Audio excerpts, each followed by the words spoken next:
Do you want to learn Thai as a beginner? If yes, in this video, I would like to give you 5 tips to get started with speaking Thai as a beginner in a very easy way. I am Kru Smuk or Teacher Smuk, a Thai teacher from BananaThai Language School. I've been helping numerous of foreigners to learn Thai, and I come up with the 5 main tips to help them and help you get started with Thai language in a very simple, easy, and effective way.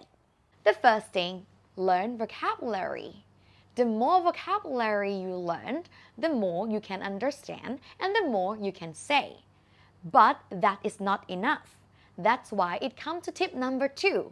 Learn how to use the words that you just learned. It's not enough just to know words. Just only the words and the meaning, that is not enough. But you have to learn how to use this word properly.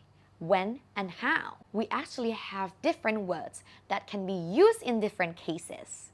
For example, the word to want. In English, in Thai, there are 3 different words. The first word, the word ao. Second word, the word ya. Let's focus on these 2. Ao is to want plus noun, to want something. Ao. ฉันเอากาแฟ I want coffee. The second one, อยาก means want to plus verb. อยาก plus verb, want to. ฉันอยากดื่มกาแฟ I want to drink coffee. See? Already different. Want plus noun and want plus verb. And the last one, the third one of the word want is the word ต้องการ which actually is used when you want to say something formally. See? Because of different level of the language and different cases, you have to know when to use the words, when and how. And that is tip number 2. Not only learn words, but learn how to use it. Tip number 3. Learn sentence structure. If you speak Thai in a proper sentence structure, believe me, Thai people would understand you much more. Because the Thai pronunciation is quite challenging, just to be honest. Like the same way as me, Thai person, learn English. Many Thai people say fit for fish, fit and fish. We say fit for everything.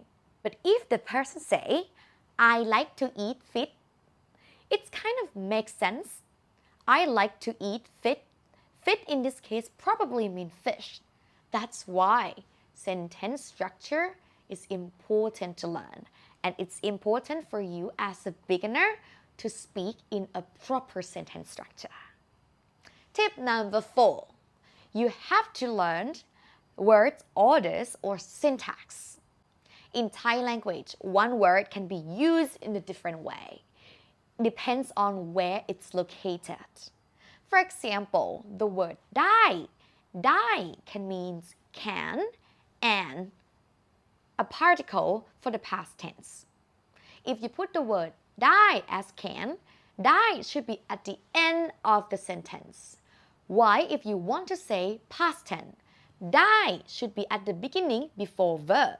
So you see, the same word put in a different position in the sentence, they're different meaning. And now come to the last tip, tip number 5. After you learn everything from learning words, how to use it, when to use it, where to put it, and the sentence structure. Now you have to also learn how to speak more naturally and understand colloquial Thai by learning slang and particle. Thai people usually use slang, shorten the sentence and also put particle. What is particle? Particle are the words that put in the sentence in order to give particular feeling. Like for example, the word เลย เลย doesn't have any meaning, but เลย is used to exaggerate or intensify the sentence. For example, ฉันชอบพิซซ่ามาก I like pizza a lot. ฉันชอบพิซซ่ามากเลย I extremely love pizza. See? Just put the word เลย at the end. This is the particle to exaggerate the sentence. And that's it, are the 5 tips as a beginner to get started with speaking Thai language. I hope you enjoyed this video. And in case you want to start learning for free from today, I would like to introduce you the 5-day Easy Thai Challenge. For the next 5 days, I send you a video lesson to your mail inbox. And you can learn only 10 minutes a day for 5 days in order to build a good foundation of Thai language. If you're interested, go ahead and sign up for free. For sure, it's gonna be fun and easy to follow. See you later. Bye bye. สวัสดีค่ะ